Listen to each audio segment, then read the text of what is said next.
Cameron Effington, the youngest son of the Duke of Roxburgh, resisted the urge to clench his teeth and instead adopted his most cordial expression and met his father's disapproving gaze at the far end of the dining table. "Yes, father, my work is most satisfactory. Thank you for asking." His father's eyes narrowed. "Well, as long as it's satisfactory." "Father?" Cam's oldest brother, Spencer, the Marquis of Helmsley, said in a low, warning voice. As the next Duke, Spencer had long seen himself as the diplomat in the family. His father had been less than pleased when Cam had taken a position with Cadwell as daily messenger more than a year ago. But aside from the occasional disgruntled comment, the Duke usually refrained from discussing his youngest son's work. Tonight, however, there was an undercurrent to his words that did not bode well. Cam's twin brothers, Simon and Thaddeus, traded glances but wisely kept their mouths shut. It would not do for father to turn his displeasure toward them, although admittedly they had done nothing of late to incur his ire. At least nothing Cam was aware of.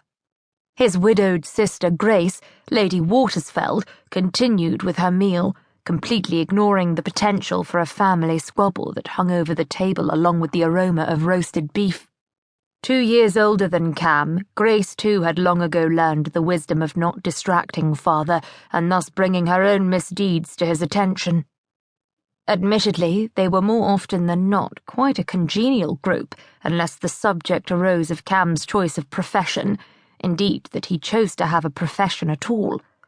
Or the discussion turned to the fact that none of them was currently married, none of them had any particular prospects for marriage, and none of them seemed to be making any effort to alleviate that situation. Or the occasional indiscretion and mild scandal any of them might be involved in raised its head. Still, Cameron did give his siblings credit as they were usually most discreet. At those times, one would have thought father's entire life had been above reproach, which was far from the truth, although his offspring were usually wise enough not to bring up father's less than stellar behaviour in his youth. "Jonathan," his mother said in her best Duchess of Roxburgh voice, which had long struck fear into the hearts of her children and husband alike, "it is all I can do to entice my children here once a week. I shall not allow you to spoil it." Father gasped. "I would never—" "We agreed this was to be a cordial evening," Mother continued. Cordial or not, dinner every Thursday at Effington House when Cam's siblings were in London was in the nature of a command appearance. While all the Effington offspring had their own private residences, a constant source of annoyance to the Duke, Mother insisted her children present themselves for dinner once a week. Legitimate reasons for absence from this ritual were accepted, but woe be it to anyone who missed more than 2 consecutive dinners. Nonetheless, this was the first time in more than a month that all of the Duke and Duchess's children were seated at the table together. Father's eyes widened in a show of feigned innocence. "I was being cordial." "For the moment, perhaps." Mother's eyes narrowed. "But I know you, Jonathan Effington.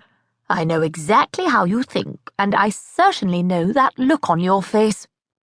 "I don't have a look on my face," Father said under his breath, and speared a piece of perfectly cooked beef with far more vengeance than was necessary.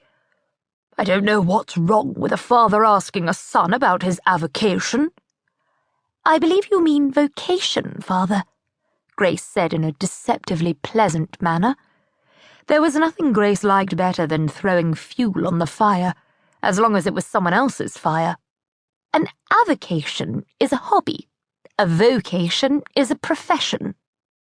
Father's brow furrowed in annoyance.